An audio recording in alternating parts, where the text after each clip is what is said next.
So yun, what's up mga boss idol. Nasa gilid na naman tayo ng Laor, Nueva Ecija. Papunta to mga boss idol sa Gabaldon, Nueva Ecija. Okay, so nag drop by muna tayo doon. Nakita ko tong napakaganda ng napaka-aliwalas na kapaligiran. Dito lang yan sa gilid ng Laor. Ayan, so makikita natin ang lakas ng agos mga boss idol, pero wala yan sa agos kasi napakaganda ng panahon ngayon at sa susunod pa dahil wala na ang bagyo. Ayan, syempre nag-stop lang ako para makita ko tong ginagawang upgrade ng ating pamahalaan dito sa Laor. So ang ganda mga boss idol. Ayan, so syempre pasyalan mo na, baka pasyalan pa ng iba. Ayan, so matutuwa ka dito mga boss idol kasi nga bukod sa napakaliwalas ng kapaligiran, ang ganda ng simoy ng hangin dito.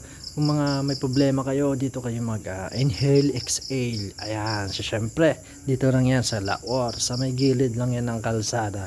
So ina-upgrade nila, kung makikita mo may bakho dyan sa gilid, na-upgrade nila yan, pinapaganda. So sa mga turista turista na makatulad ko, hindi turista, ayan, dito yung sa may tulay na mga boss idol, sa may Laor ilang ito.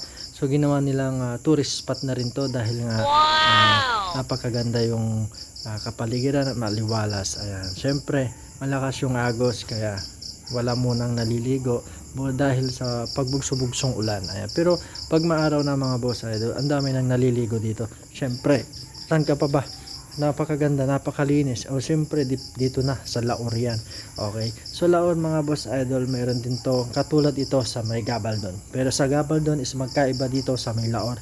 Kumbaga mauuna muna yung Laor bago ka pumunta sa Gabaldon kasi nga andito din tong pasyalan na to sa Laor. Ayan, so mapapansin mo yung kubo na yan, may rent po yan mga boss idol, magre-rent po dyan. Depende po sa panahon.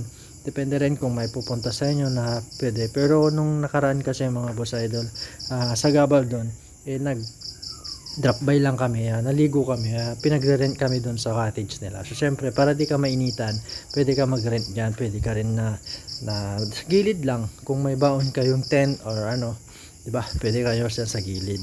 Ayan, so dako na tayo sa kabilang turista. Dito naman yan sa papuntang Natividad, shortcut ito. Bali dumaan ako rito at napakaganda dito. Ayan, so mapapansin mo malakas na yung dam dito. Ito kukonekta doon sa kabila. Ayan, so ang ganda dito kasi nga maririnig mo yung agos. Maririnig mo kung malakas na agos dito. Maririnig mo na simoy ng hangin kasabay ng agos at matutuwa ka sa ganda ng kapaligiran. So maraming salamat sa panonood ng aking mini vlog. Sa susunod ay gabayan nyo ulit ako mga boss idol. Matikas Moto Vlog here.